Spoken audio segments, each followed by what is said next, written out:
Birds of a feather flock together. You run around with losers, you will end up a loser. Unconsciously. Unconsciously, you will pick up their ways, you'll pick up their habits, you'll pick up, most importantly, their attitude about life. If you're around cynical, negative people all the time, you will become cynical and negative. So you got to watch yourself. Many of us are living out the lives of other people, living out their conclusions, living out of their consciousness. The other thing is that you begin to looking at your life and looking at what it is that you want to achieve. Another crucial thing that you must do is align yourself with powerful people. Align yourself with people that can encourage you, people that can empower you, people that you can learn from, people that you can grow from. That's very important. See, if you have people around you that can contribute to your growth. When I wanted to become a speaker, I joined the National Speakers Association. I wanted to be around the Dr. Norman Vincent Peales, the Zig Ziglars, the Dwayne Dyers. I wanted to be around people that were doing what I wanted to do. I wanted to learn from them. And you want to do that too. You want to align yourself with people who think like you, people who dream like you, people who want more out of life, people that are stretching and searching and seeking some higher ground in life. As opposed to the majority of people. Somebody said, always strive to get on top in life because it's the bottom that's overcrowded. And so you don't want to be on the bottom. See, it's easy to be on the bottom. It doesn't take any effort to be a loser. It doesn't take any motivation, any drive in order to stay down there on a low level. But it calls on everything in you, ladies and gentlemen. You have to harness your will to say, I'm going to challenge myself. Sometimes I have to pull myself out of bed and say, come on, Les. Things I know I should do, I don't do. Things I shouldn't do, I do. I found that the biggest enemy you have to deal with is yourself. There's an old African proverb that says, if there's no enemy within, the enemy outside can do us no harm. You begin to look toward making this your decade, as you begin to look toward making your life different, as you begin to look at yourself, you've got to redefine yourself. Who are you right now? And who must you become in order to create what you want? What has to change about you? What is it that you're doing right now that would be a liability for you? As you begin to look toward the future and take inventory of yourself, what is it about you right now that you've got to leave this behind because this no longer fits? Looking at where you want to go and the kind of person that you must become, the kind of standards that you have for you, what is it that you must do differently? It makes sense unless you change your pattern, unless you change the way you're thinking, unless you change your behavior, you're going to continue to produce the results in your life. See, all of us are winners, but some of us are producing results that we don't want. And so all you have to do is look at your game plan, look at your strategy. How is it that you have been being? What is it that you've been doing to produce this? So you're the director, you're the producer, you're writing the script, you're the star of your life. And as you begin to look at your life, you can decide whether or not it's a smash or whether or not it's a flop. That's in your hands. Look at your life, look at where you want to go. Don't worry about your circumstances. Don't worry about your age. I have a friend who's up in age, over 70, and she wanted to build a multi-million-dollar complex. The name is Dr. Johnny Coleman. Lenders and bankers say, you can't do that, you're too old. She ignored them. That building now stands, ladies and gentlemen, a multi-million-dollar structure. But there are a lot of people who would have listened to that. There are a lot of people that would not have even gotten to that point. They would have talked themselves out of even going down to the bank to ask for it, because they've already said no to themselves. See, it's time now. If you want to make this your decade, you've got to start saying yes to your life. You've got to start saying yes to your dreams, yes to your unfolding future, yes to your potential, as opposed to saying no. See, 87% of our self-talk is negative. So you've got to make a conscious, deliberate, determined effort to say yes to your dreams. Why not? Why not me? Don't spend time like most people going through life complaining. You got to learn to let the past go so you can grow. Many people never act on their dreams because they allow their past experiences to determine what their possibilities are. Whatever you've done in the past, that's not a reflection of your possibilities. That's just a reflection of your consciousness. That's just a reflection of your development and your growth. The future is unfolding for you right now. The future is unlimited for you right now. No one knows where you can go. No one knows what you're capable of or what's possible for you. You don't even know that. I had no idea, ladies and gentlemen. No one could have convinced me that I was able to do this. I never forget, I was speaking in Detroit, and a high school friend of mine saw me afterwards, and he was backstage. He said, I can't believe it's the same person. And I thought for a moment, and I said, it's not. The person you know, he's gone. We have the power to change our personal history, changing the direction of our lives, changing our thoughts, changing where we want to go, exploring new horizons. So as you begin to look at this decade and affirming that this is your decade, as you set goals that will make you stretch, that will bring out the best in you, as you begin to remove the negative, toxic people from your life, as you decide to take some chances in life, and that's one of the things that's very important. Viscard said, if you're not willing to risk, you cannot grow. And if you cannot grow, you cannot become your best. And if you cannot become your best, you cannot be happy. And if you can't be happy, then what else is there? Most people never achieve their goals because most people suffer from possibility blindness. They look around trying to think about the things that they don't have. Robert Roots, a young man who wrote a book about success principles of the three little pigs, he said, it's not what you don't have, it's what you think you need that keeps you from being successful or happy in life. It's not what you don't have. See, I was focused on what I didn't have. I don't have a college degree, don't have any credentials, never worked for a major corporation. I was focused on the negative things. It said, negative things are the things that you see when you're not focused on your goal. What do you come with? What is it? A friend of mine, Dexter Yeager, said, when the dream is big enough, the odds don't matter. I'm reminded of a great man. When I was reading Time magazine talking about some of the great minds of the last century, they didn't mention his name, Dr. Howard Thurman, one of the mentors of Dr. Martin Luther King, Jr., and also an advisor to Mahatma Gandhi and Albert Schweitzer. And he said, the ideal situation for a man or woman to die is to have family members standing around their bed praying with them as they cross over. But imagine, if you will, being on your deathbed and standing around your bed, the dreams given to you by life, the ideas that you never acted on, the talents, the gifts, the abilities that you never used. And there they are, standing around your bed, looking at you with large, angry eyes, saying, we came to you, and only you could have given us life. And now we must die with you forever. And the question is, if you died this very moment, what will die with you? What dreams, what ideas, what talents, what leadership potential, what greatness that you showed up to bring, that you allowed fear or procrastination to hold you back? Perhaps that's why Henry David Thoreau wrote the words, oh God, to reach the point of death, only to realize that you've never lived, only to realize that you've never scraped the surface of your potential. When you don't have a true appreciation and acceptance for who you are, and you allow yourself to be immobilized by fear, what happens in the process is that you begin to abuse yourself. You begin to sabotage your life, you begin to sabotage your dreams, you begin to unconsciously work against yourself. You become your own worst enemy. So what do you do about that? Well, you begin to realize that your dream and your gifts have so much meaning and so much value for you till your hunger for them will begin to push you past the fear. Your hunger to have them will give you a special drive.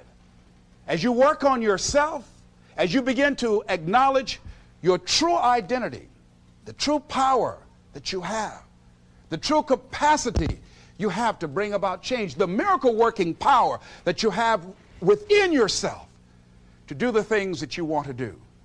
When you take them on, I'm reminded of a man who, this gentleman was doing a special study of a special tribe in Africa, headhunters. And he had difficulty in developing a relationship with these tribesmen because of the fact that he had fear. He had fear they were going to take his head. So he worked there for a long time with no effort, no progress in developing a relationship and rapport and being able to achieve a level of trust. So finally one night while he was in bed, he was thinking about it. I said, what is it that you came here to do? What is your life work as a missionary? He said, I wanted to study these tribesmen. So what's the worst thing that they can do to you? Kill you. And he just decided, hey, this is what I came here to do. I know that there's some risk involved, and I'm going to do it, come what may. He said, I'm not going to be afraid anymore. He went back the next day, and he started doing the work and trying to talk to and interview many of the members of this tribe. And they began to respond to him. They threw out the welcome mat to him. And years later, when people came to see what his progress was, they asked him, how were you able to do this? How did you convert the relationship from being hostile to that of being positive? And he said something I think has value for all of us. He said, when life can no longer threaten you with death, he said, what else is there? And the majority of the fears that we have are not life or death fears. They're not those kind of fears. But through our imagination, we blow them out of proportion, and we give them more power than they actually have or deserve, and we permit them to govern our lives. We permit them to determine how far we can stretch out on our dreams and discovering our stuff. And as we begin to look at ourselves and begin to, wait a minute, just getting to the point as you assess yourself and begin to prove yourself and just say, wait, hold a minute. I've been sweating this out. What's the worst thing that can happen to me on this? Will it kill me? Will I die? Why am I going through all of these changes over this? How much power does this really have? And am I the one that's feeding the power into it? See, a lot of times we allow ourselves to be fed and to be programmed into being afraid. I mean, you watch the news and read the newspaper, you'll be scared to come out the house. Am I right? You'd be afraid. So what kinds of things, what kinds of thoughts are you feeding your consciousness? What kind of things are you putting in your mind that will enable you to either move forward or to justify why you're staying where you are? I remember when I ran for state representative in Columbus, Ohio, and I had a lot of people telling me, and you got to watch not only the conversation within, but the conversation without, telling me, Les, you can't possibly win. You can't do that. And I went down to the legislature, and I saw myself. I knew what I wanted. I saw myself in the chair. I pointed out the chair that I wanted. I used to go and sit up in the galleries and watch the legislative process. I used to go to the committee meetings and listen to legislation being introduced. I learned how to write legislation, how to amend legislation. I started thinking like a legislator, got up every day dressing, thinking like that, selling myself on it, seeing myself in the legislature. Mr. Speaker, I'm the gentleman from the 29th House District. I'd like to introduce a bill. I went in the legislature, walked around. I had the experience of it. And when I ran and won against overwhelming odds, they were shocked. I won the election even before it was held because I was living it in my mind. You want to see yourself beyond your circumstances. You got a challenge, see yourself beyond your challenge. See yourself with the challenge already resolved. And knowing that all is well, seeing yourself in control and in charge of your destiny, being healthy and happy. The next thing is, it is important in the area of motivating yourself, it's important to know why you're doing it. Because that mind will say, why bother? Why go through all this? This is too hard. No, throw in the towel. It's not worth it. Has it ever said that to you before? Here's how you can handle that. Here's how you override that. Write down 5 reasons why you deserve it. Why do you deserve what you want? Why you? Why do you deserve it? What meaning and value will it bring to your life? What's so different about you that you deserve your goal or this goal? And when you write down those 5 reasons, when you have some down moments, and you're going to have them, when that conversation starts talking to you and it's going to talk to you, what you will do is you can pull that out and read it, and it will build you up. It will be your rod and your staff to comfort you through some challenging moments, because you're going to have some. Life will knock you between the eyes. It will catch you on the blind side, come out of nowhere, stuff you can't anticipate that will knock the wind out of you. You want to give up. That's why it's important for you to work on yourself, listening to tapes, building yourself up, talking to yourself with power, feeling, and conviction, building yourself up day in and day out, because it's coming. I guarantee you, life is just waiting. Oh, he's doing good now, huh? Very good. I remember I had an experience. I was pursuing my dream. And that's why you have to work on yourself. You don't know what's going to happen. And I was telling people, I had this big rally I had to do. It was 5,000 people there. And I said, you must work on yourself. If you want a larger vision, you've got to empower yourself continuously, because life will catch you on the blind side. What are some of the self-defeating behaviors that we become involved in that prevent most people from enjoying themselves? Some people develop the what's the use attitude. Why bother? Some people have the I really don't care. And they convince themselves that they don't care and they don't feel anything. And after a while, they really don't feel anything. Their lives are empty. Some people say, well, it's really not worth the hassle. Just too hard. It doesn't bother me anymore. The fact that I'm not living out my dream. The fact that I'm capable of doing more and I'm not doing it. The fact that I'm content but I'm not fulfilled. The fact that I'm not living my dream. Tom Rusk and Randy Reed, in a book called I Want to Change But I Don't Know How, said people go through life many times playing it safe. He says that's the secret hope, that they say to themselves, if I never let myself feel too good, maybe I'll never get hurt too badly. A lot of people don't ever do the things they're capable of doing because they allow themselves to go along with the crowd, following the crowd. Many people have things they want to do, and they find themselves in relationships with people who are addicted to mediocrity, and they allow their behavior to influence their behavior. Following the crowd. Many people don't do it because of the fact that they allow their lack of self-confidence to immobilize them. I remember when I wanted to go into business for years, that was an agonizing thought in my mind. I wouldn't try it because I didn't believe that I could make it. Of the 5 things that you would like to do if you had the courage to do, I want you to pick one thing. Pick one. And here's how to set it up for yourself that will help free you and get you unstuck. What is the worst thing that can happen if you do it? What's the worst thing that can happen? Let's say going into business for yourself, or changing careers, or getting a divorce, taking some kind of chance of something that you've always thought about doing, but you just haven't done it for whatever reason. What's the worst thing that can happen? Do the worst case scenario. Now, when you do the worst case scenario, you write those things down, the worst things that you fear would happen. When you name your fears, that puts you in control. What are you afraid of? Name it, write it out so you can look at it. Confront that fear. What is it? I'm afraid that things might work out. What else, Les?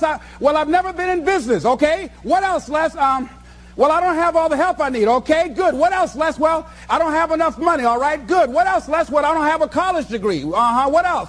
I'm not as good as those other guys that I've seen up there speaking. Okay, what else? Well, that's all I can think of right now. Okay, good. Now that takes you to the next step. What are the benefits? What are the benefits of your acting courageously, taking life on?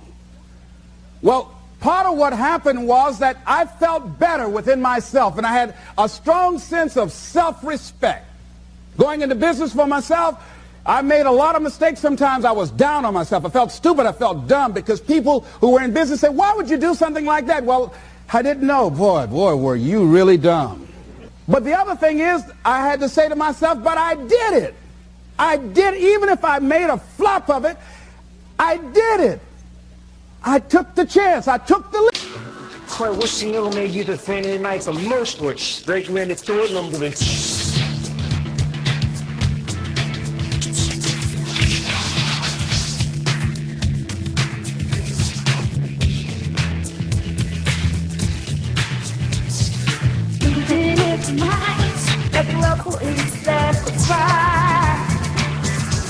When I'm rapping, me can know what I speak to me.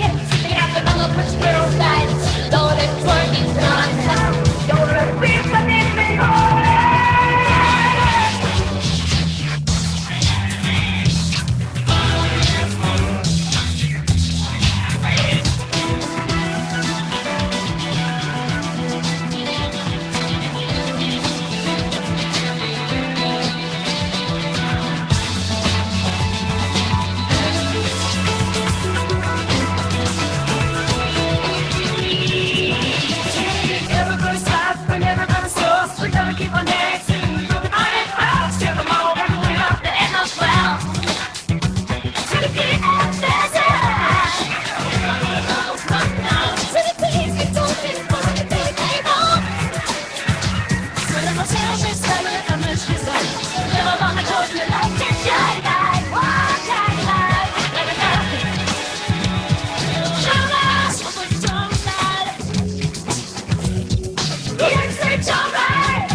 the benefits of your acting courageously? Whatever it is that you've identified.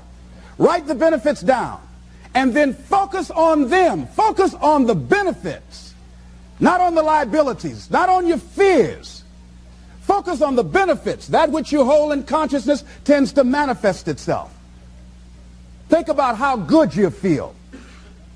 Think about the level of increased self-respect, the sense of self-worth that you'll feel.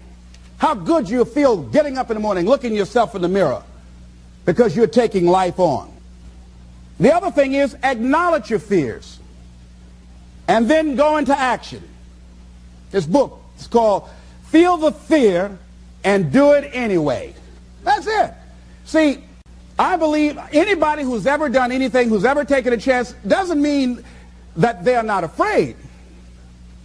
Courageous does not mean being the absence of fear.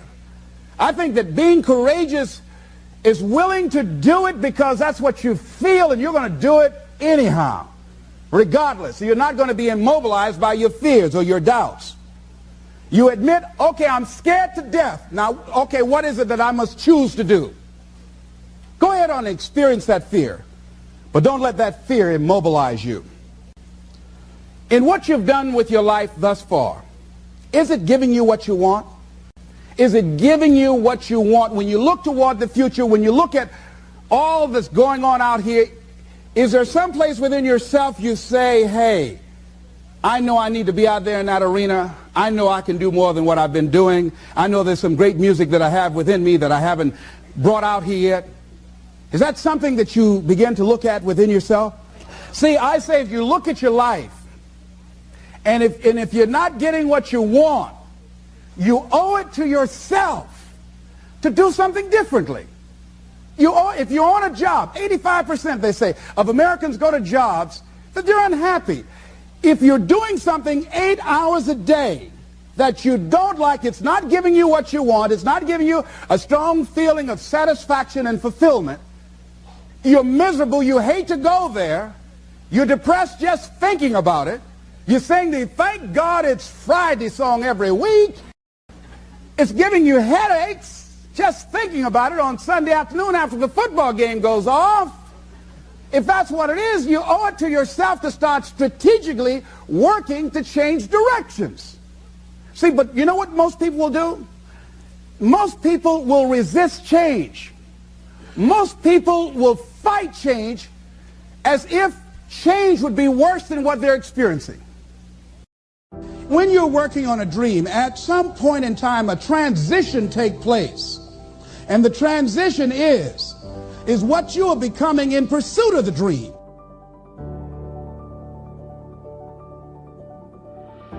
Because even if you don't get the dream, you become such a strong and powerful person, it will so change your life, you can look at something else and say, well, I think I'll go do this then.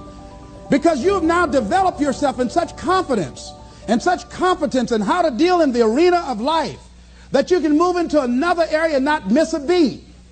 Once you begin to discover who you are, then you really realize how you have been given authority and dominion over everything on the face of the earth, including all the dimensions of your life. But you can only do that through the struggle of life. And most people avoid the struggle. Most people go through life avoiding pain. And when you go through life like that, something in you dies. Something in you that you never activate is lying dormant in there, that you never get a chance to call on because you have not challenged yourself. Somebody said, the land of familiarity belongs to the dead. That most people like to feel like they're a king in the area of their comfort zone. They only want to do those things that they know how to do well. Osborne said, unless you attempt to do something beyond that which you've already mastered, you will never grow.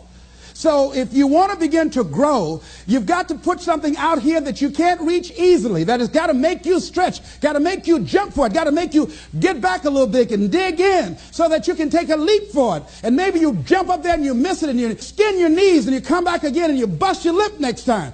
But you keep on, and through that process, you learn how to leap higher. You start challenging yourself to dig deeper, and then you discover some things about you that you don't know right now. Some talents that you have in you that you didn't know that you can do. I started out just talking to kids. And now I'm speaking at corporations. Now I'm traveling. I didn't know I can do this, but had I not given myself a chance, and I'm saying to you, give yourself a chance. Here's something else. If you want to begin to make your stuff happen for you, I think that it's very important that you start trusting yourself. Listen to yourself. Listen to that still small voice within you. Don't try and make everything logical. There are some things about life that defies logic, that you just can't explain how the outcome is going to be. That once you begin to trust yourself and your ideas and your instincts, life takes on a whole new meaning, because now I want you to do that feeling that you are led. Just feel, I am led. I remember the worst speech I had ever given in my life. I let someone exploit a fear that I had. For years I had a tremendous inferiority complex because I'm not college educated. And this person knew this. And she said, let me write this speech for you. You're going to speak at Ohio State University. Those people are very educated there, and they're going to know when you make grammatical errors, and they're going to know because of the substance of your speech that you are not literate. I care about you. I don't want you to embarrass yourself. So this person proceeded to write a speech for me. I had a speech in my mind, but this person was stronger than I was negatively than I was positive about my own thoughts. And I gave my power away. With my permission, I allowed this person to guide me to do something that I really didn't want to do. But I didn't feel enough inner strength and conviction about my skills as a speaker and the message that I had to bring to stick by my guns. And I got up there at the Ohio Union, and I read this straight speech and did not move and did not take my eyes off the page, because I'm not accustomed to reading. And after I finished, some people gave me a standing ovation because I read it extremely well, and I was very tense and I was very nervous. Ladies and gentlemen, don't give your power away. You don't need anybody to approve your dream. It was given to you. If they can't see it, it's because it wasn't given to them. It was given to you. Hold it, nourish it, cultivate it, work on it. It's yours. It's your baby. Work on it until it comes into fruition. I gave away my power, and I said, I'm not going to do that no more. Here's something else for those who make it today. Do what you know is right. Treat people like you want to be treated. Don't try and take any shortcuts. Don't try and cheat. Pay your dues up front. I believe, ladies and gentlemen, what goes around comes around. You can pay now, or you will pay double later. So do the right thing. There might be a tendency sometimes, because of the negative part of our consciousness and our own programming, for us to want to say, well, I'll just do it this time. It won't matter. Won't nobody know. Ladies and gentlemen, everything matters. And you know you're somebody. You know. I'd rather lose out on my dream doing the right thing than to cheat trying to make a shortcut to get to my goal. I want to be able to look myself in the mirror. And that's what you want to do. There's no saying, judge a man not by what he does, but by that he doesn't have to do. And to judge the true quality of a man is what do you do when nobody's looking. See, there's some good out there for you in the universe that has your name on it. And nobody can get your good. It has your name on it. They can't take your stuff. It's your stuff. So when you know that whatever you're seeking, it's also seeking you, you don't worry. You don't run scared. You don't think somebody's going to take it from you. You listen to your inner voice, and you always take the high road. There will be the tendency, the natural inclination to take the low road. You must resist that. Here's something else I encourage you to do if you want to make it today. Keep your agreements. Keep your agreements that you make, and establish a network of people who will also do that. Establish a network of people in your life that you can count on, that will be there for you when you need them, and you be there for them. Here's the other thing is you're working on your dream. A lot of people have been calling me saying, hey, man, I read about you in Ebony. Boy, you're lucky. Ladies and gentlemen, let me tell you something. Here's something else. 3 P's to have in your life. In working on your dream and doing your life work, you must be patient, persistent, and positive no matter what. I called John H. Johnson for 2.5 years to get in that magazine. The first time I called him, he wouldn't talk to me. Then I was persistent, trying to find out who knew him that could invite me there to meet him or have the opportunity to speak so that he could hear me. And I met a guy who worked for him. And I said, hey, I'd like to speak for you guys free. I just want to know, will he be in the audience? They said, yes, good. I spoke and I tried to tear the microphone up. And he said after I finished, hey, young man, you're quite impressive. I'm going to have my staff do an article on you. I said, thank you, Mr. Johnson. And I sent him information on me, Federal Express. And it didn't happen. Waited for a month and it didn't happen. Waited for 2 months. It didn't happen. I started calling every month. Hello, how are you? May I speak to Mr. Johnson? I'm sorry, he's not available. Tell him Les Brown calling. I just want to say thank you very much for the article when he puts it in. I kept on doing it, kept on calling, sending new articles, sending new information on me, kept on upgrading the information on me, sending him thank you letters. Thank you, Mr. Johnson. I was always positive. I could have gotten negative saying, where did you lie to me? Why you don't tell me you were going to put me in the magazine and you didn't do it? I could have got an attitude. Be positive no matter what. Because when you are negative, ladies and gentlemen, you're sending out negative energy and you're blocking your good.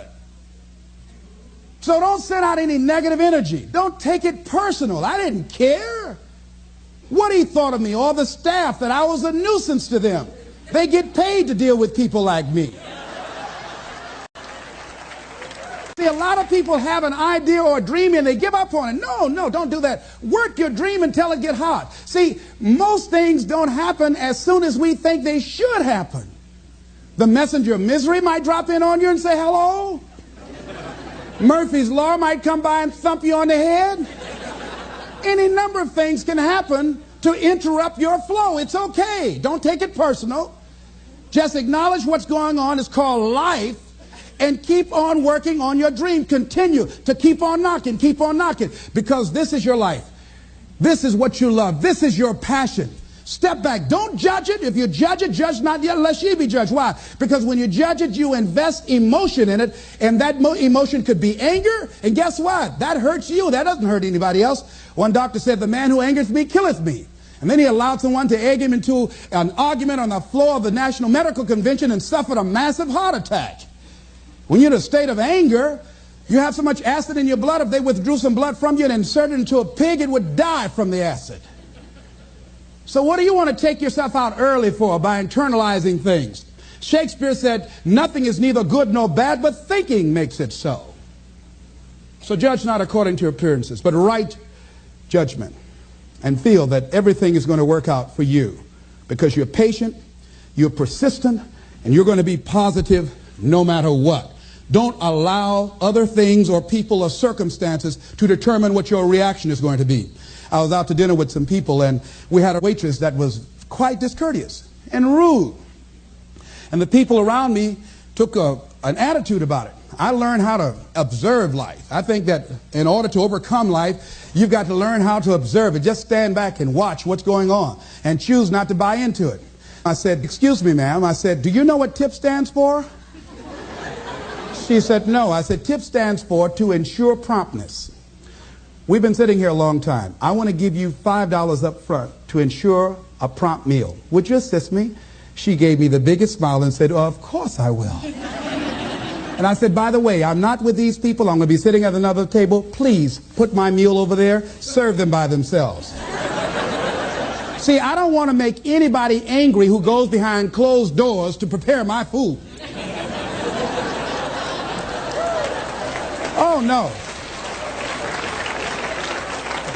So don't allow people to determine how you are going to respond to them or circumstances. Learn to look at it. A friend of mine, Tom Perkins, handsome, articulate man in his mid-50s. He had a tremendous business. And at the height of his success, someone was killed in his business. He was sued and lost $750,000. Lost his business, lost his family, lost his home, everything. He was devastated, ladies and gentlemen. He started living in his car. He would wash up in a McDonald's across from Howard University on Georgia Avenue in Washington, D.C. He said, Les, I was so depressed. He said, I had everything, and then one day I lost it all. He said, I didn't want to live anymore. He got some sleeping pills, and he took over 35 sleeping pills, and he laid down, folded his hands across his chest, and he said he went to sleep to die. 2 days later, much to his amazement, he woke up. He couldn't even get that right.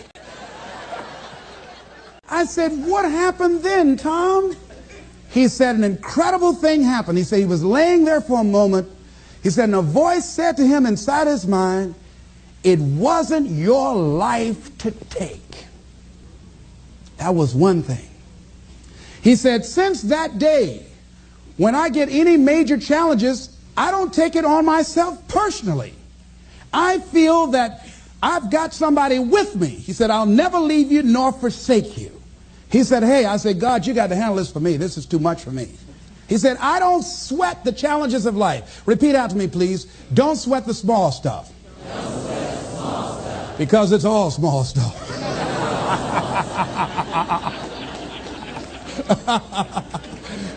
See, whatever you're worried about, if someone call you right now and say, listen, you got 2 days to live, I'm telling you, you won't be worried about your bills, ladies and gentlemen.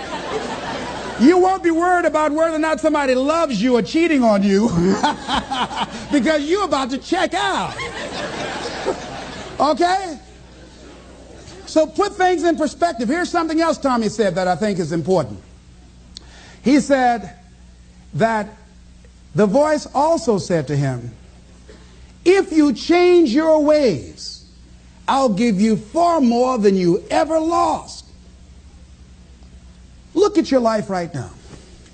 If you want to keep on getting what you're getting, keep on doing what you're doing. You've got to be willing to change your ways. Your life is working. If you don't like what you have produced, you're a director, you are the star, you wrote this script. You produced this, whatever it is. If it's a hit, you produced it. If it's a flop, you produced it. Take ownership of it. And decide to go back to the drawing board and rewrite the script that you are the star of. You have the power to do that. On this day, you can declare that I'm going to change. As you look back on your life, you can decide that I don't like what I produced here, and I want higher ground. I want to begin to experience more love. I want to have more adventure in my life. I want something that gives my life a sense of meaning. Ladies and gentlemen, I've been selected to head up a program called Project Life in Chicago, training thousands of kids. And I had the experience, we had our second session this past Monday. And to see these young people when they came in, and to see the young people and the parents and the community volunteers when they went out. One young man from the Cabrini Green housing projects who didn't want to be there, who came up and said, I want you to know I'm so glad to be here. And he said, I'll never be the same again. He said, thank you, Mr. Brown. He said, I just got to go now, but thank you, sir. I'll never be the same again. To see a letter I got from a young man who was in the Cook County Jail where I work on Monday morning. And this young man will not be out of jail for at least 50 years. At least 50 years. They gave him 100 years. This guy has shot at least 60 people.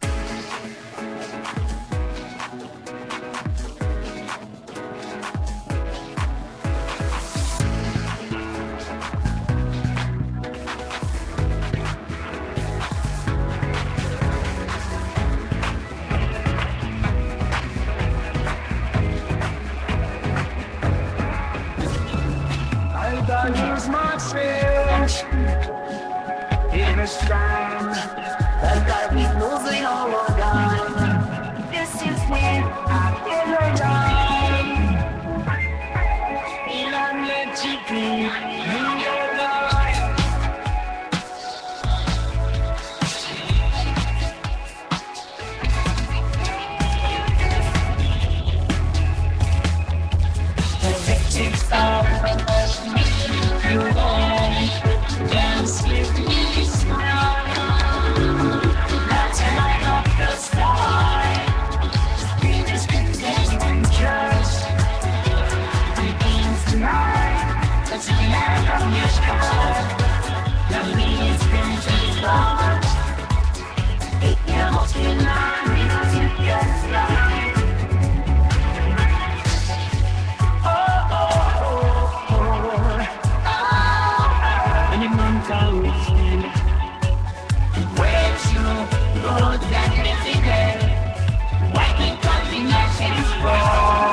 My soul make me feel it.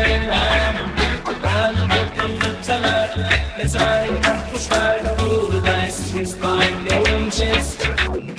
We can't deny.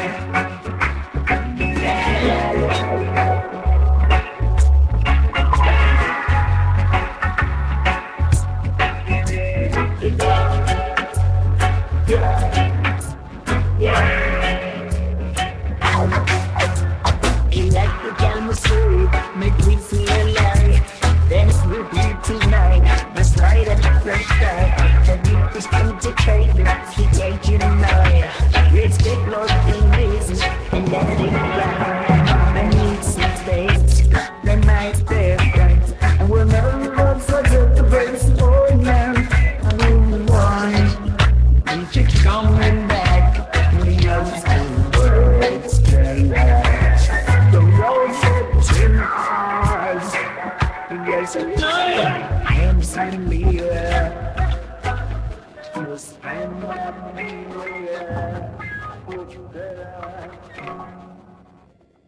That we know of and killed 10 at least.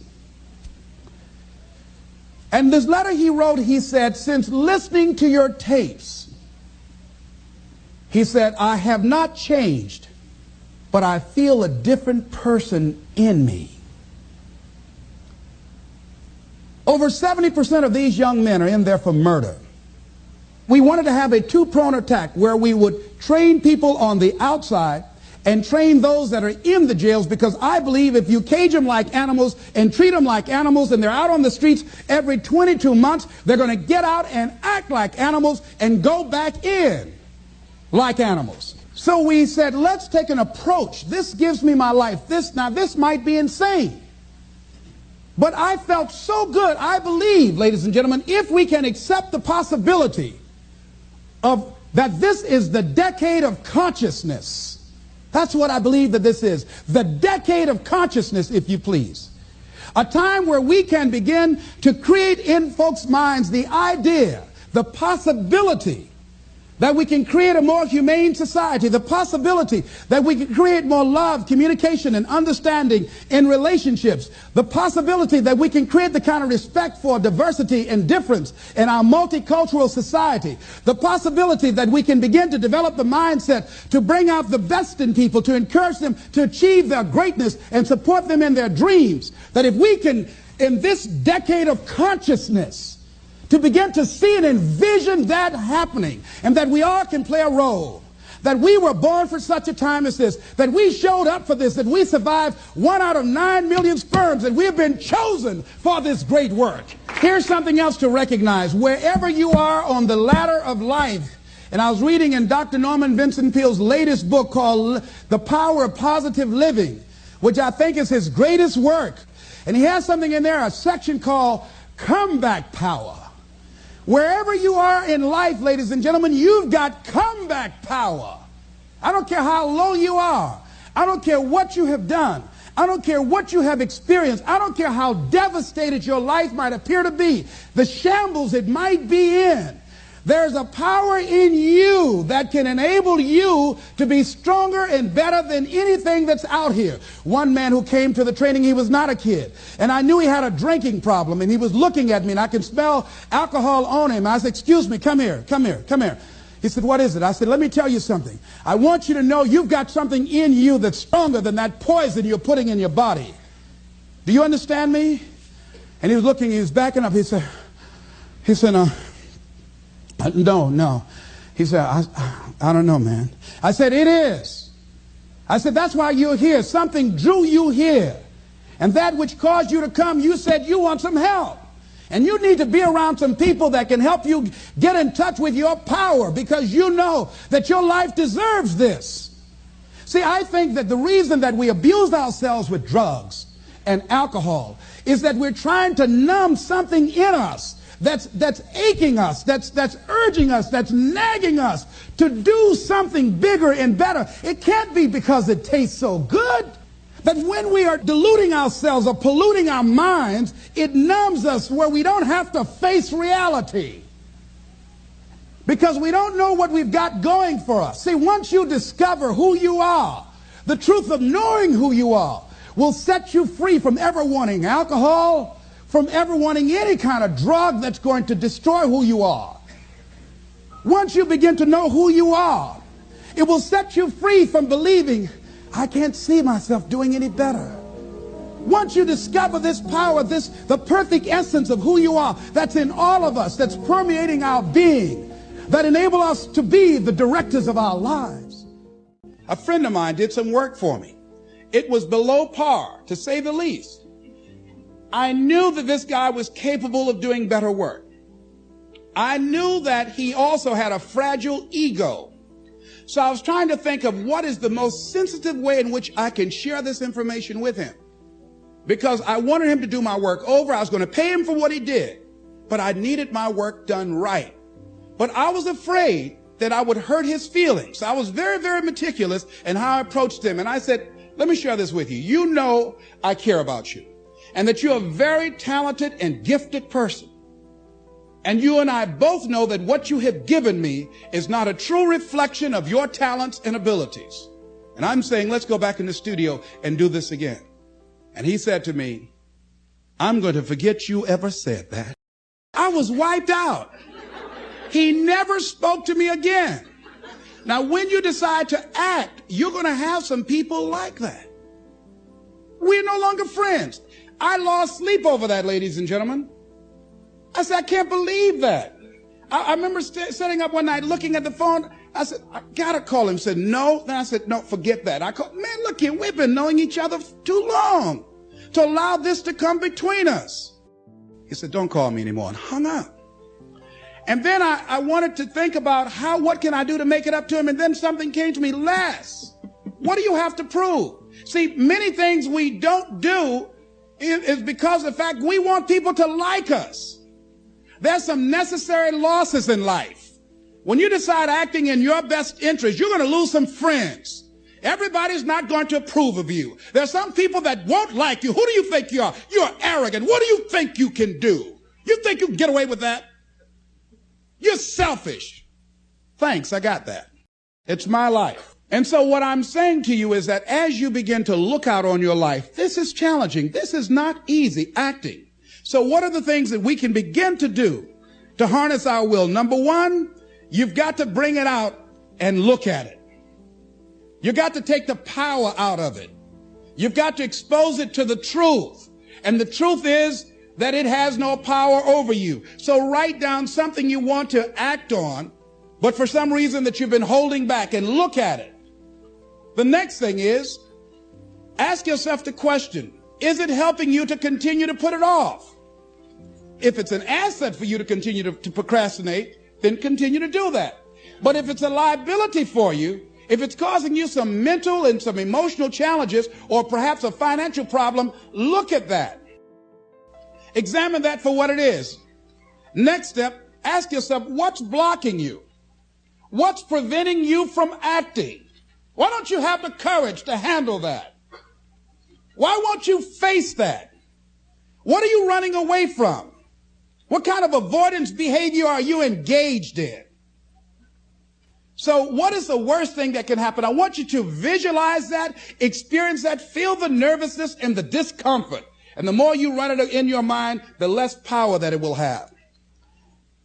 When we look out on our lives, you ask the question, what are you going to do? Look at, as you think about this that you know you need to handle, what are you going to do? And then write down 3 strong reasons on why you know you must take action. And be explicit and descriptive in your reasons, because your reasons have power. Your reasons will drive you. When you have doubt, when your faith becomes weak, your reasons will fortify your faith. When you have an inner conversation, say, no, don't do that. Your reasons will become your rod and your staff to comfort you, to take you through those challenging moments. So write down your reasons. And what you will find, that when you decide to act, when you decide to take life on, and let me warn you, it can be painful, it will be uncomfortable, and that's where the growth is.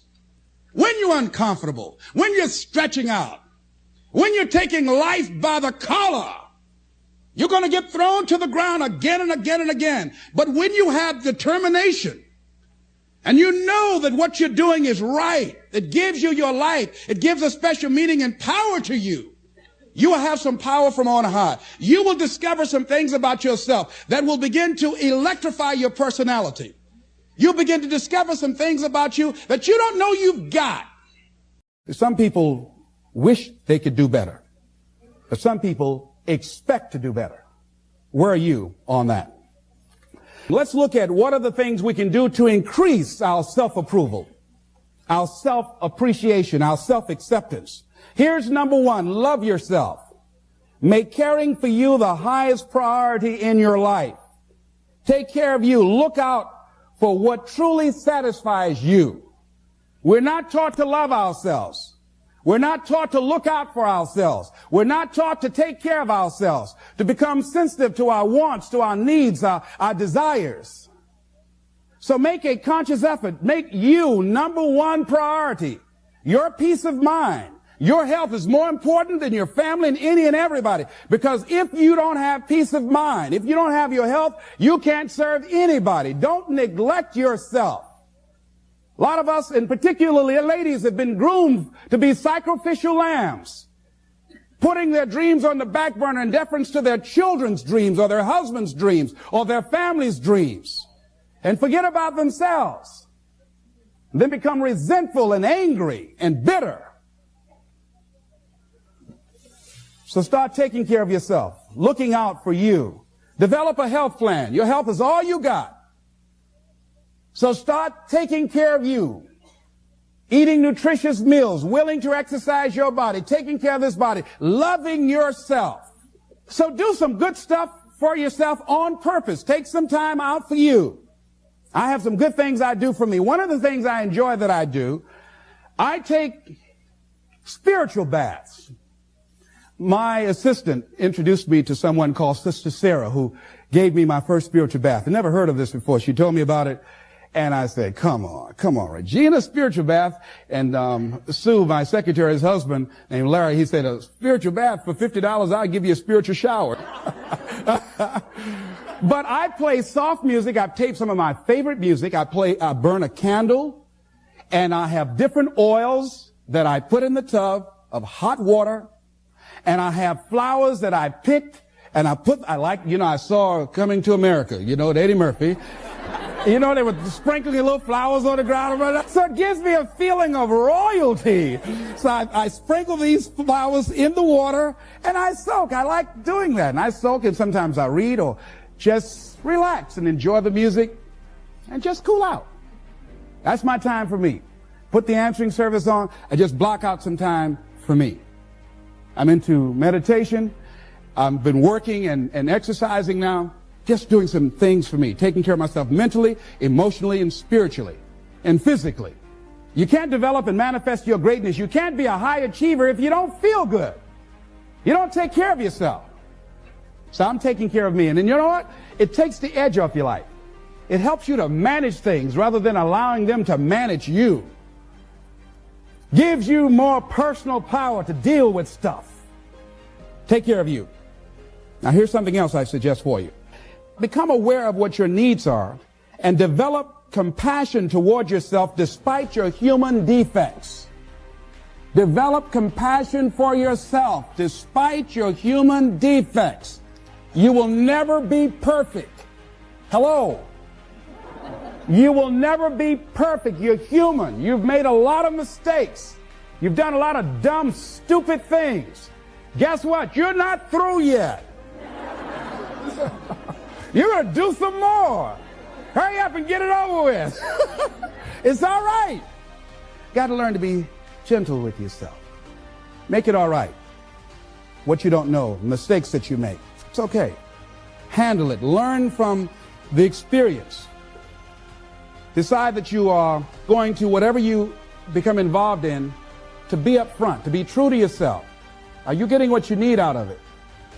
And be upfront with people and tell them what you need from them. Don't assume that they know. Don't say, I thought you knew. No, tell people up front, here's what I need from this in order for this to work for me. Be up front with your stuff. Tell them up front so they're not surprised later on. So your feelings aren't hurt later on. See, if they tell you up front they can't do it, now you know you can keep on stepping. But tell people up front, here's what I want.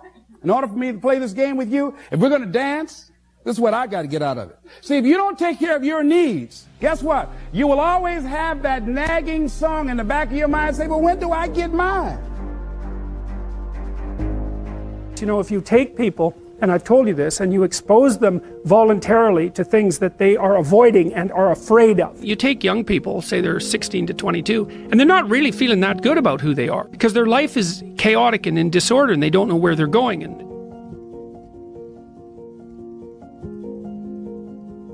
you know, if you take people, and I've told you this, and you expose them voluntarily to things that they are avoiding and are afraid of, you know, that they know they need to overcome in order to meet their goals, their self-defined goals.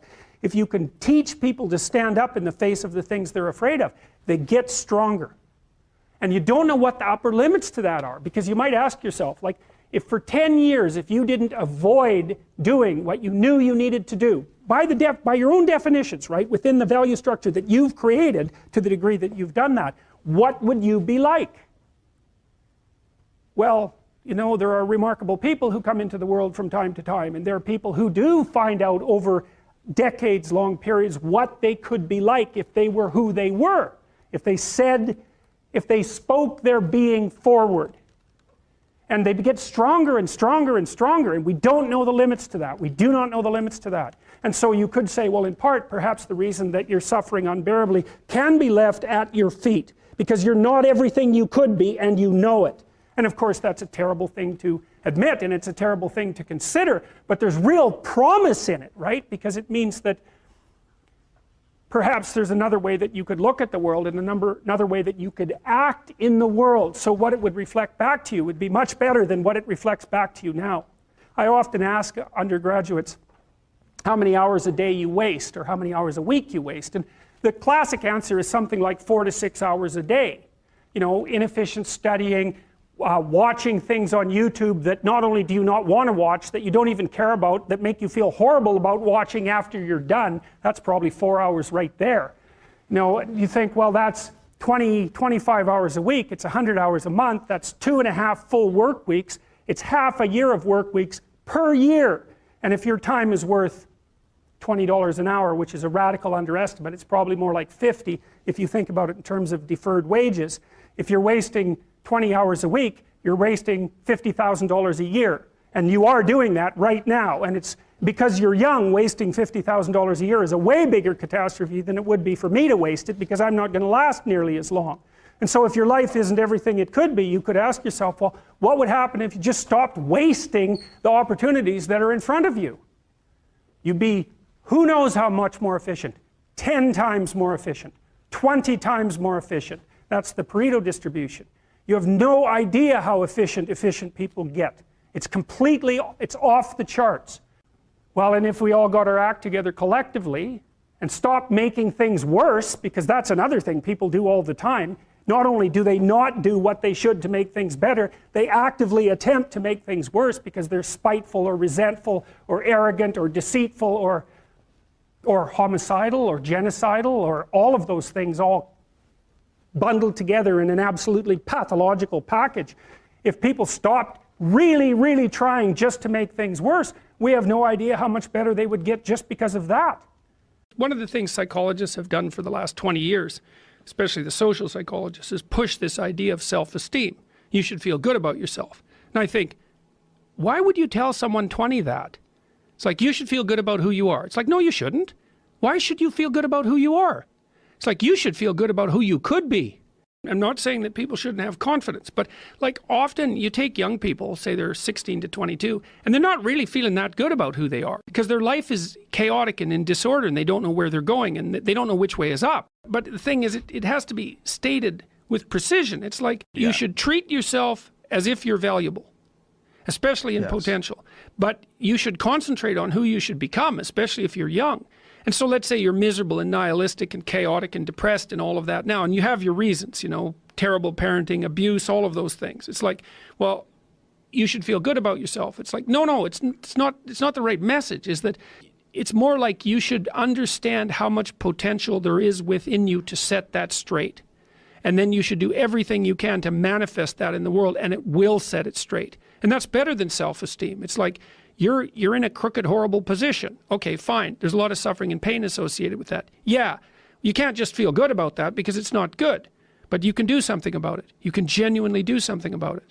And I think all the evidence suggests that that's the case. So I'm telling young people, look, no matter how bad your situation is, I'm not going to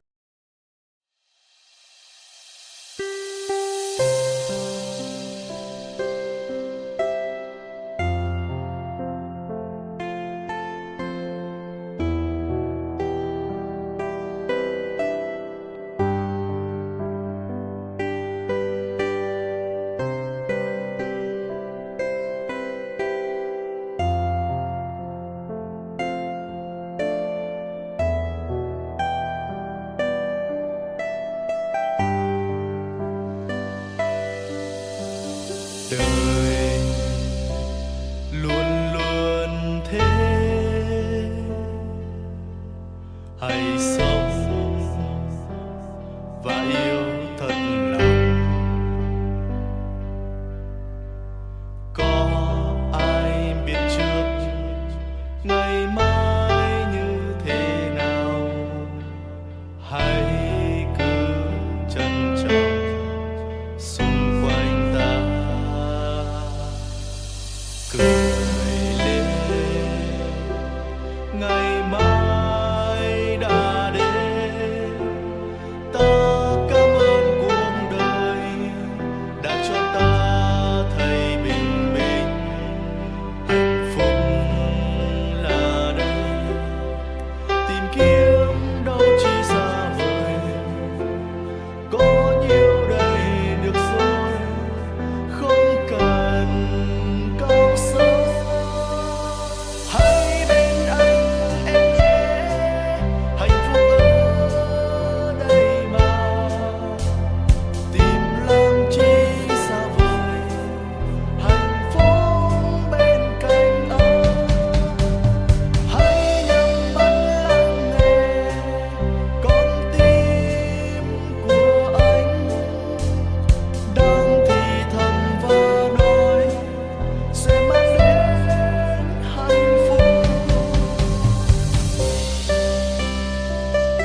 pretend it's okay. It's not okay.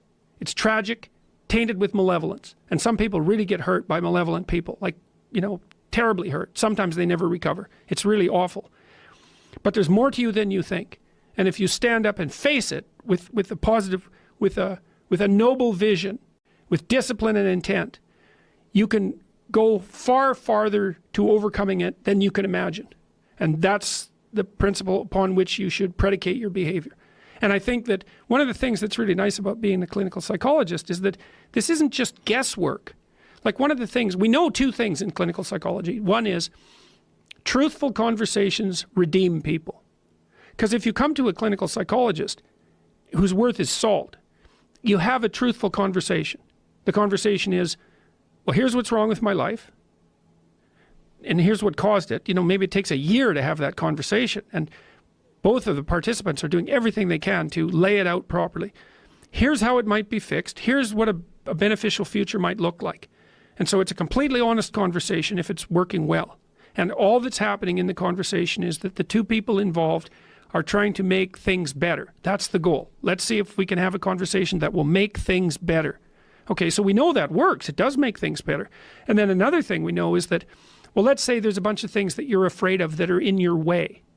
So you have some vision about who you want to be. Maybe you have to, you know, you want to be successful in your career, so you have to learn to talk in front of a group. It's like, okay, well, you're afraid of that. It's like, no wonder you don't want to be humiliated. So, okay, so what do we do about that?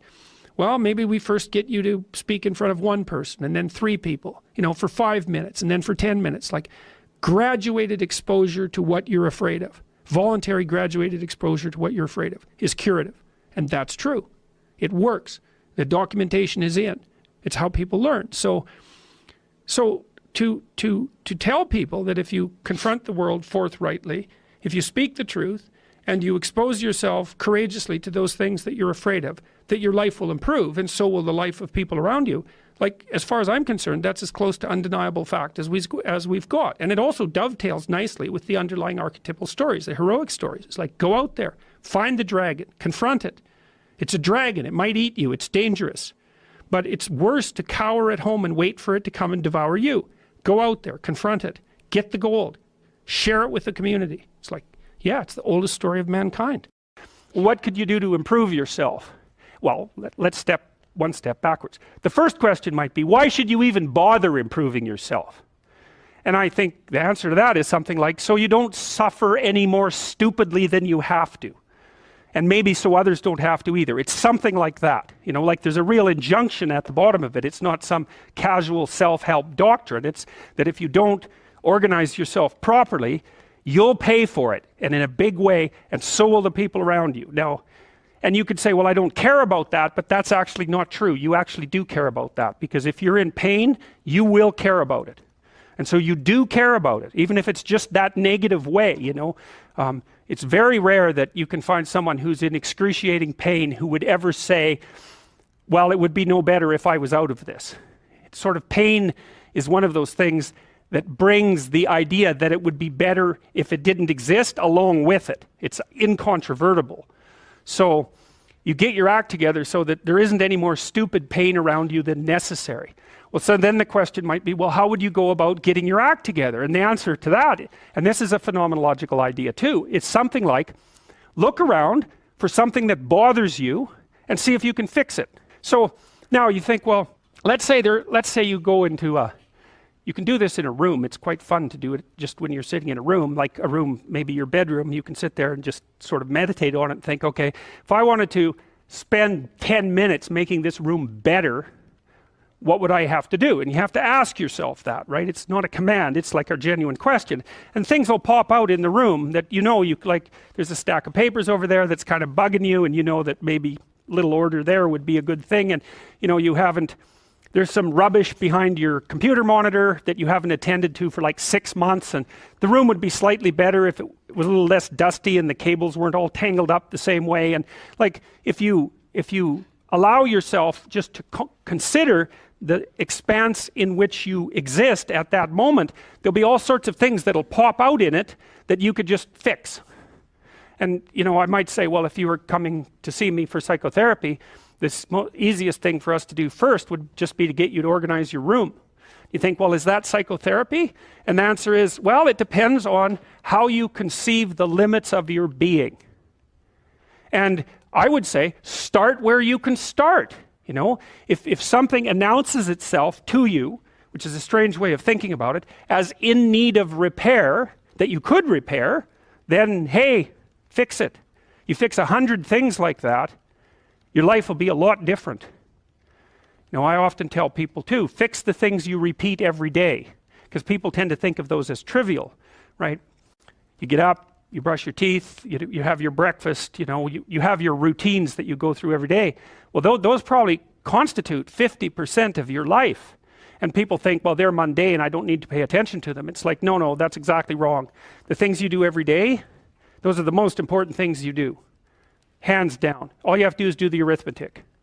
You figure it out right away. So 100 adjustments to your broader domain of being, and there's a lot less rubbish around and a lot fewer traps for you to step into. And so that's in keeping with Jung's idea about erasing once you've got your mind and your emotions together, and once you're acting that out, then you can extend what you're willing to consider yourself and start fixing up the things that are part of your broader extent. Now, sometimes you don't know how to do that. So you might say, imagine you're walking down Bloor Street and there's this guy who's like alcoholic and schizophrenic and has been on the streets for 10 years. He sort of stumbles towards you and, you know, incoherently mutters something. That's a problem. And it would be good if you could fix it, but you haven't got a clue about how to fix that. You just walk around that and go find something that you could fix, because if you muck about in that, not only is it unlikely that you'll help that person, it's very likely that you'll get hurt yourself. So, you know, just because while you're experiencing things announce themselves as in need of repair, doesn't mean that it's you right then and there that should repair them. You have to have some humility. You know, you don't walk up to a helicopter that isn't working and just start tinkering away with it. You have to stay within your domain of competence. But most of the time, if people look at their lives, you know, it's a very interesting thing to do. I like the idea of the room, because you can do that at the drop of a hat. You know, you go back to where you live and sit down and think, okay, I'm going to make this place better for half an hour. What should I do? And you have to ask, and things will just pop up like mad. And it's partly because your mind is a very strange thing. As soon as you give it a name, a genuine aim, it'll reconfigure the world in keeping with that aim. That's actually how you see to begin with. And so if you set it a task, especially, you have to be genuine about it, which is why you have to bring your thoughts and emotions together, and then you have to get them in your body so you're acting consistently. You have to be genuine about the aim, but once you aim, the world will reconfigure itself around that aim, which is very strange. And it's technically true. You know, the best example of that, you have all seen this video where you watch the basketballs being tossed back and forth between members of the white team versus the black team, and while you're doing that, a gorilla walks up into the middle of the video and you don't see it. It's like, you know, if you thought about that experiment for about 5 years, that would be about the right amount of time to spend thinking about it, because what it shows you is that you see what you aim at. And that, man, if you can get one thing through your head as a consequence of even being in university, that would be a good one. You see what you aim at. And so, because one inference you might draw from that is, be careful what you aim at, right? What you aim at determines the way the world manifests itself to you. And so if the world is manifesting itself in a very negative way, one thing to ask is, are you aiming at the right thing? I read the story. It's not a biography, if I remember correctly, of the captain. I might be wrong about that, but I've got the basic story right. Well, they had a shipwreck in the Antarctica. And then they were there for a whole year in the Antarctica, you know, and none of them died. Not one. He didn't lose a single man. Not one. He kept their morale high. And then they took this boat that was on the ship, and they crossed like 400 miles of the roughest ocean, the roughest frigid ocean in the world, right? You don't go in that ocean. And then they went to an island, and they walked across the island, across these mountains that no one else has ever climbed since. And they went to the city on the other side of the island, and they got a boat, and they went and rescued their compatriots, and everyone survived.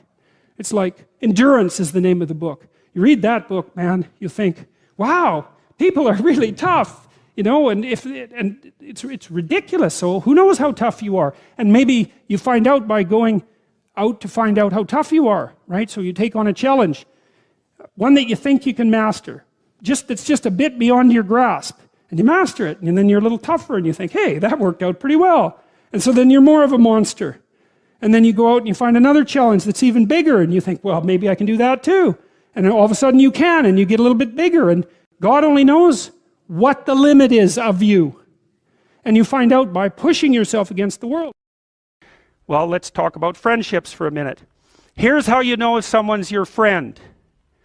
A, you can tell them bad news, and they'll listen. They won't tell you why, you know, you're stupid and why that bad thing happened to you and how something worse happened to them once and, you know, derail the whole conversation.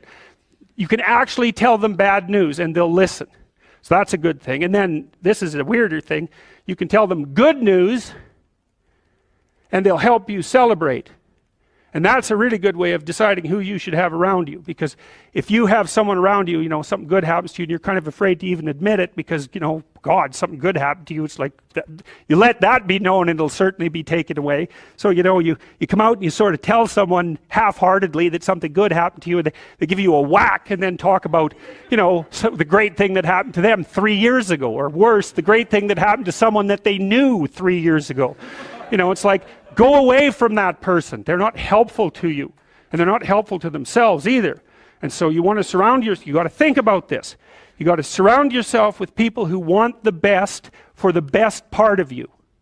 You can hang around with weasels and losers that are trying to pull you down to justify the fact that they're spiraling downhill as well. And you know, the upside of that is you don't have to have any responsibility, and you can all whine about how wretched life is, you know, so that's pretty attractive. But I would say it's also a bad medium to long-term plan. And so it's acceptable and desirable to try to surround yourself with people who are facilitating your development. You know, and you might say, well, I've got people around, I know them well, you know, they're not doing that well, and they don't fit into that category. It's like, what's your point? What are you going to do with them exactly? If they'll listen and cooperate with you and move towards a better future, great. If they don't pay any attention and they keep doing the same damn things over and over and they're not going anywhere and it's painful, then maybe the proper thing to do is say, you just have your misery. I'll go off and have my life. And maybe you'll wake up at some point in the future and think that's a better way of being. Because just putting up with it is, well, they call that enabling, right? You put up with that sort of behavior, you're providing tacit consent for it, and even tacit approval. It's like, it's a bad idea. You have, I would say, both the right and the responsibility to surround yourself with people who are good for the best part of you. When I talk to people about doing the future authoring program, they often put it off, and it's not surprising because it's hard. But it's more than that. They think, well, I don't know how to write. I'm going to do a bad job. I don't really like assignments. I'm going to have to do it perfectly. I need to wait till I have enough time. And like one of those is enough to stop you cold, and all 5 of them, you're just done. And so I tell people, do it haphazardly, a tiny bit at a time, and badly. Because you can do that. I tell my students when they're doing their thesis, master's thesis, write a really bad first draft. And then we have a little conversation about that because they don't think I mean that. Because it sounds like a cliche in some sense. It's not a cliche.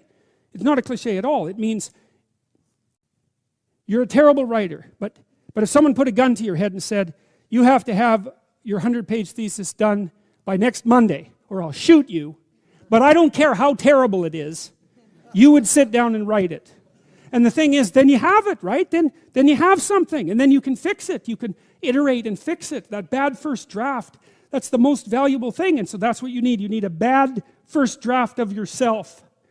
And there's an idea that Jung developed about the trickster and the jester, the comedian, right? That the trickster is the precursor to the savior. That's one of the things I learned from Jung that was just, it's so unlikely. You'd never think that. It's so amazing that might be the case, but the satirical and the ironic and the troublemaker, the comedian, The fool is the precursor to the Savior. Why? Because you're a fool when you start something new. And so if you're not willing to be a fool, then you'll never start anything new. And if you never start anything new, then you won't develop. And so the willingness to be a fool is the precursor to transformation. And that's the same as humility. And so if you're going to write your destiny, you can do a bad first job. You're going to get smarter as you move forward. That's the thing, is that so something beckons to you. That's what happens here. Maybe the star that Geppetto wished on was the wrong damn star, but at least it was a star, right? At least it was in the sky. At least it moved him forward. And so you say in your life, well, something grips you and fills you with interest. And you think, well, should I do that? And the answer is, if not that, then something. What if it's a mistake? It's a mistake. Rest assured. What do you know? You're going to stumble around, right? And what's going to happen is this. You're going to not stay in stasis. You're not going to wander around in circles. And I see people like that. They said, well, I never knew what to do, and now I'm 40. It's like, that's not so good. That's not so good. And you might say, well, and there is a literature, too, that suggests that people are a lot more unhappy when they look back on their lives about the things they didn't do than they are about the mistakes they made while they were doing things.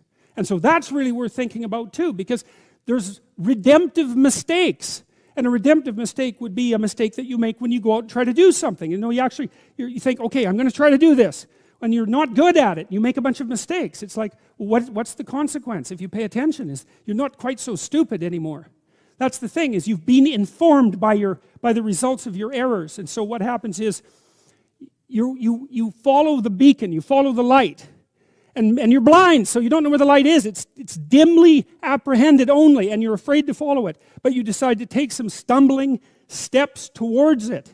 And as you take stumbling steps towards it, you become illuminated and enlightened and informed because of the nature of your experience, because you're pushing yourself beyond where you are, and you're going into the country that you have not yet been in, and you learn something. And so what happens then is the star moves.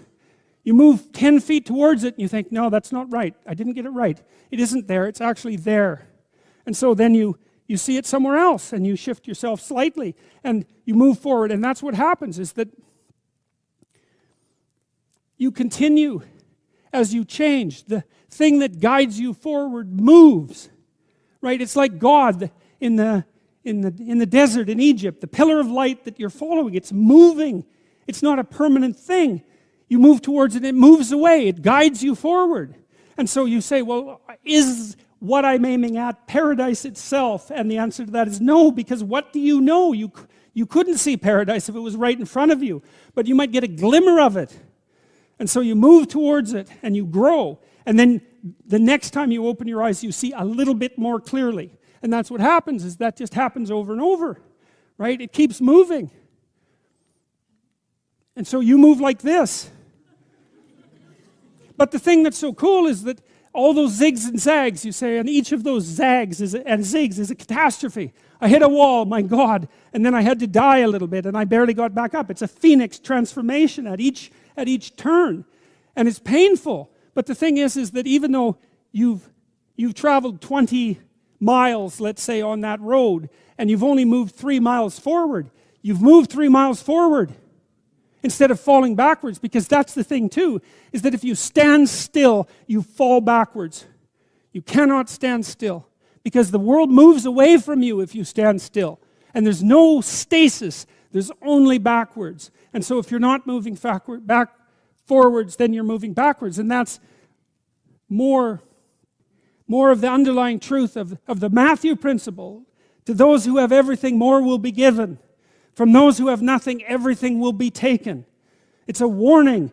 Do not stay in one place.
Well, as you zig and zag, maybe the cataclysm of each transformation starts to lessen. There's not so much of you that has to die with every mistake.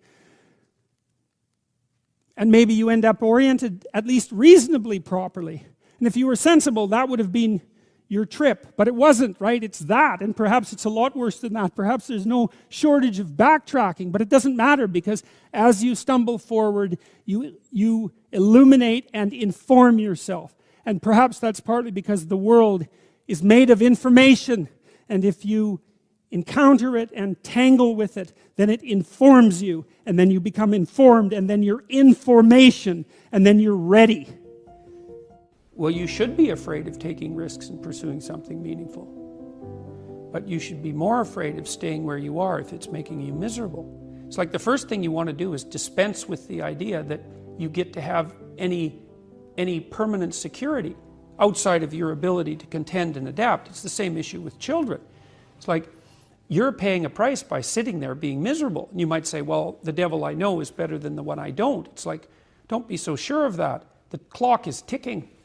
And if you're miserable in your job now and you change nothing, in 5 years you'll be much more miserable and you'll be a lot older. Now, I'm not talking about what makes you happy. It's a luxury to pursue what makes you happy. It's a moral obligation to pursue what you find meaningful.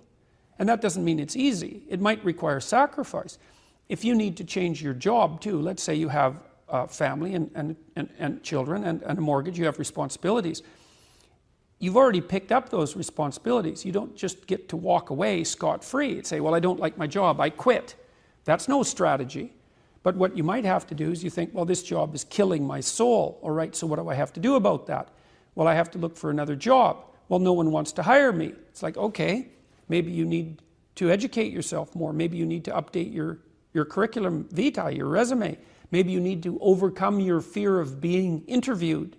Maybe you need to sharpen your social skills. Like, you have to think about these things strategically. If you're going to switch careers, you have to do it like an intelligent, responsible person. That might take you a couple of years of effort to do properly.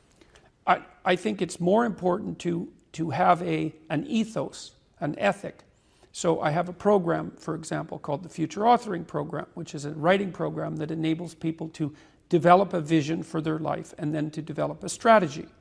And so it's based on the idea, imagine that, and it's an extension of the ideas in the book, or at least something along the same lines. The first thing that you want to do is figure out, imagine you were taking care of yourself, like you were someone you cared for, which is rule number 2, by the way, essentially.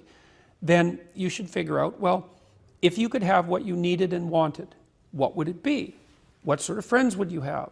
What would your family relationships look like? How would you conduct yourself with your children? How would you educate yourself?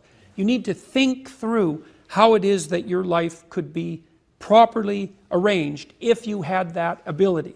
And then you can aim at that. And the funny thing is that if you do posit a goal of that sort and work towards it, you will move towards it. The goal will change because you'll learn things along the way. But I mean, I've dealt with hundreds of people in my clinical and consulting practice, and we set a goal, we develop a vision and work towards it, and things inevitably get better for people. So it's not a luxury, it's difficult. It's a moral responsibility, and it isn't happiness. It's not, the pursuit isn't for happiness. I've dealt with lots of people who have anxiety disorders, you know. And one thing about people who have anxiety disorders is they are not mysterious to me. I understand, it's no problem for me to understand why people have anxiety disorders, or why they're depressed, or why they have substance use problems. The mystery to me is always why people don't have all of those things at once, because everybody has a reason to be anxious. In fact, we have the ultimate reason to be anxious because we know that we're vulnerable and we know that we're going to die. And how you can not be anxious under those circumstances is a great mystery. It's a massive mystery. And the same thing applies with regards to depression. And then the same thing applies to some degree with regards to drug and alcohol abuse. As I said last week, there's plenty of reasons to drown your consciousness in alcohol, that's for sure. We could refer to the aforementioned anxiety and depression, not least. And so, and the sorts of drugs that people are prone to take are chemicals that take the affective edge off the tragedy of life. Back to the issue of fear. Abraham is self-conscious, that's what this commentary says, but the thing is he moves forward despite that. He's self-conscious and he knows the danger, but he moves forward despite that. And that's actually the appropriate response in the face of actual non-naive understanding of what constitutes life. Like if you're naive and you move forward, it's like, well, what the hell do you know? You know, there's no courage in naivety because you don't know what there is to stop you. You don't know what dangers you might apprehend. But to be aware of what it is that your problem is, so to be alert existentially, let's say, or to be fully self-conscious means that you're perfectly aware of your limitations and how you might be hurt. And then to make the decision to move forward into the unknown and the land of the stranger. Anyways, I would say that's one of the secrets to a good life. The clinical literature on this is very, very, very clear. What you do with people who are afraid, and to some degree depressed, but certainly anxious, is you lay out what they're anxious about, first of all, in detail. What is it that you're afraid of? What might happen? And then you decompose it into small problems, hypothetically manageable problems, and then you have the person expose themselves to the thing that they're afraid of, and what happens isn't that they get less afraid. That isn't what the clinical literature indicates exactly. What happens instead is they get braver. And that's not the same thing, right? Because if you get less afraid, it's like, well, the world isn't as dangerous as I thought it was, you know, silly me. If you get braver, that's not what happens. What happens is, yeah, the damn world's just as dangerous as I thought, or maybe it's even more dangerous than I thought, but it turns out that there's something in me that responds to taking that on as a voluntary challenge and grows and thrives as a consequence. And there's no doubt about this. Even the psychophysiological findings are quite clear. If you impose a stressor on two groups of people, and on one group the stressor is imposed involuntarily, and on the other group the stressor is picked up voluntarily, the people who pick up the stressor voluntarily use a whole different psychophysiological system to deal with it. They use the system that's associated with approach and challenge, and not the system that's associated with defensive aggression and withdrawal. And the system that is associated with challenge is much more associated with positive emotion and much less associated with negative emotion. It's also much less hard on you because the defensive posturing system, the prey animal system, man, when that thing kicks in, it's all systems are go for you, you know. The gas is pushed down to the pedals pushed down to the metal and the brakes are on. You're using future resources that you could be storing for future time right now in the present to ready yourself for emergency. So there's nothing simple or trivial at all about the idea of being called to move forthrightly forward into the strange and the unknown. And there's a real adventure that's associated with that, right? So that's an exciting thing, which is part of the reason why people travel. And then also to see yourself as the sort of creature that can do that, is willing to do that on a habitual basis, is also the right kind of tonic for, I hate this word, for your self-esteem. You know, because the self-esteem has nothing to do with feeling good about yourself. As I already mentioned, there isn't necessarily a reason why a priori you should just feel good about yourself. But if you can view yourself acting in a courageous and forthright manner and encountering the world and trying to improve your lot and taking risks, you know, in a non-naive way, well, then you have something that you can comfort yourself with at night when you're wondering what the whole damn point of your futile and miserable life. And that's necessary because it's often the case that you wake up at 4 in the morning, or at least sometimes the case that you wake up at 4 in the morning when things haven't been going that well and wonder just what the hell the point is of your futile and miserable life. You have to have something real to set against that. It can't be just rationalizations about how, you know, you're a valuable person among others, even though that's true. That's not good enough. You need something that's more realistic to set against that. And observing courage in yourself is definitely one of the things that can help you sleep soundly at night when things are destabilized a little bit around you. Do you have problems in your life that you're not addressing that you could solve? And the answer is yes. And it's an easy thing to figure out. You sit on your bed one morning and say, okay, there's some things that need to be done that I don't want to do, that I could do, that would make things better by the end of the day. What are they? Right? There are things that are within your grasp that you could fix. Fix them.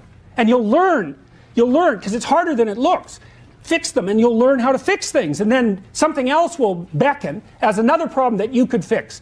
You know, You all have your problems. What does that mean? Like, there's an infinite number of problems in the world. Some of them happen to be yours. Why is that? I don't know exactly. But you have your problems. Great. Solve them. You know, one of the things I learned as a therapist, every therapist has to learn this, is because one of the things you wonder when you're first starting to be a clinician is how do you not take the catastrophes of your clients home with you? And the answer to that is because it's immoral to. They're not your problems. They're their problems.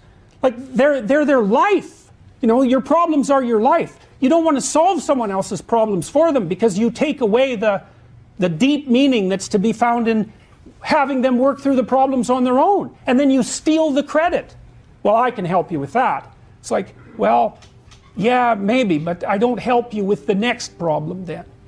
So in any case, you sort out the problems that are right in front of you, and it will make you grow very, very rapidly. And then you'll be able to sort out more complex problems without making them worse. Let's say that you go to a party and you're trying to impress the people that are there and you're trying to get them to like you. And so maybe you get jabbed at a little bit and you laugh and you know you go along with everyone so that they like you, and then you go home and you're bitterly resentful about the way that you were put down at this party. And that's going to make all sorts of aggressive, I wish I could have said, it's going to make all sorts of aggressive and vengeful thoughts sort of flash through your imagination. Well, the first part of the problem is that you were too much persona, right? You sacrificed yourself in some sense at the party so that people would like you. And in the second part, you're refusing to admit to the existence of those elements of you that would have actually protected you from doing that. So let's say you go home and you're all bitter and resentful and you have fantasies of revenge. I mean, that reveals to you the shadow part of you that's aggressive. And the thing is, you actually need that, because if you would have integrated that more successfully into your personality, when you went to the party, you wouldn't have had to let people put you down to get them to like you. You know, instead of having a face like this, which says, I'll take anything that's coming my way, you know, you have a face and a stance that's more determined and assertive. And if you manifest that properly, people aren't going to mess with you to begin with. But, you know, you may have already adopted a morality that says, well, I have to be likable and I shouldn't do anything that causes any conflict and I shouldn't ever, you know, hurt anybody's feelings. And so you're just to present yourself as a punching bag, and you think that that makes you a good person, but it doesn't. And there's no integration of the shadow in that situation. We're having a conversation. I'm deciding I'm going to listen to you, right? That's different than how people generally communicate, because usually when they communicate, they're doing something like, okay, we're going to have a conversation and I'm going to tell you why I'm right and I'll win if you agree. Or maybe you're having a conversation where, I don't know what you're trying to do. Maybe you're trying to impress the person you're talking to. So you're not listening to them at all. You're just thinking about what you're going to say next. Okay, so that's not this. This is, you might have something to tell me. And so I'm going to listen on the off chance that you'll tell me something that would really be useful for me to know. And so you could think about it as an extension of the Piagetian, you know, Piaget talked about the fundamentally important element of knowledge being to describe how knowledge is sought, the process by which knowledge is generated. Well, if you agree with me and I find that out, I know nothing more than I knew before. I just know what I knew before. And maybe I'm happy about that because, you know, it didn't get challenged. But I'm no smarter than I was before. But maybe you're different than me, and so while I'm listening to you, you'll tell me something I don't like. Maybe it's something I find contemptible or difficult, whatever. Maybe you'll tell me something I don't know, and then I won't be quite as stupid. And then maybe I won't run painfully into quite as many things. And that's a really useful thing to know, especially if you live with someone and you're trying to make long-term peace with them, is they're not the same as you. And their way they look at the world and the facts that they pull out of the world aren't the same as your facts.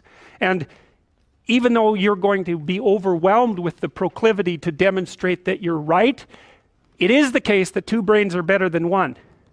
And so maybe 9 of the 10 things they tell you are dispensable, or maybe even 49 out of 50, but one thing, all you need to get out of the damn conversation is one thing you don't know. And one of the things that's very cool about a good psychotherapeutic session is that the whole conversation is like that. All you're doing is trying to express the truth of the situation as clearly as possible. That's it. And so, now, Roger's proposition, and I'll tell you why he derived it, was that if you have a conversation like that with someone, it will make both of you better. It'll make both of you psychologically healthier. So there's an implicit presupposition that the exchange of truth is curative.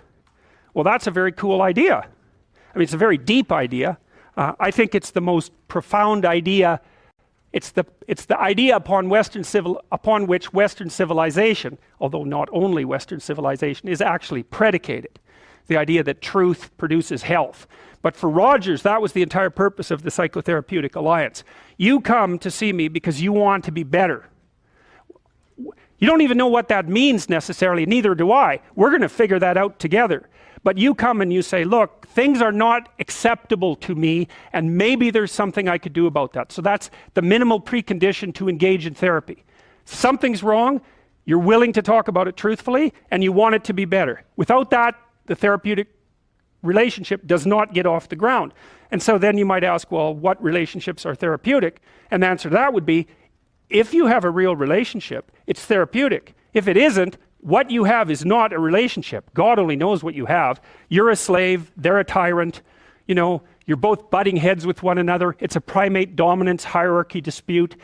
Oh, I don't know, you're like two cats in a barrel, or two people with their hands around each other's throats. But what you have is not a relationship. So, all right.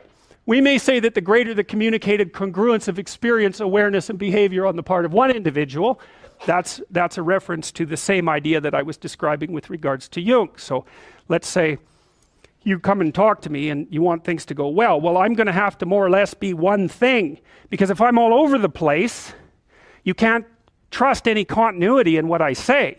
There's no reason for you to believe that I'm capable of actually telling you, I'm capable of expressing anything that's true. So the truth is something that emerges as a consequence of getting yourself lined up and beating all the impurities out of your soul, for lack of a better word. You have to be integrated for that to happen, and you do that at least in part by wanting to tell the truth. The more the ensuing relationship will involve a tendency towards reciprocal communication with the same qualities. So one of the things, I've been quite influenced by Rogers. One of the things I try to do in my therapeutic sessions is, first of all, to listen, to really listen. And then, while I listen, I watch. And while I'm listening, things will happen in my head. You know, maybe I'll get a little image of something, or I'll get a thought or a question will emerge, and then I'll just tell the person what that is. But it's sort of directionless, you know. It's not like I have a goal, except that we're trying to make things better. I'm on the side of the person. I'm on the side of the part of the person that wants things to be better, not worse. And so then those parts of us have a dialogue, and the consequence of that dialogue is that certain things take place, and then I'll just tell the person what happened. And it isn't that I'm right. That's not the point. The point is that they get to have an hour where someone actually tells them what they think. Here's the impact you're having on me. You know, this is making me angry. This is making me happy. This is really interesting. This reminds me of something that you said an hour ago that I don't quite understand. And the whole point is not for either person to make the proposition or convince the other that their position is correct, but merely to have an exchange of experience about how things are set up. And it's extraordinarily useful for people, because it's often difficult for anyone to find anyone to talk to that will actually listen.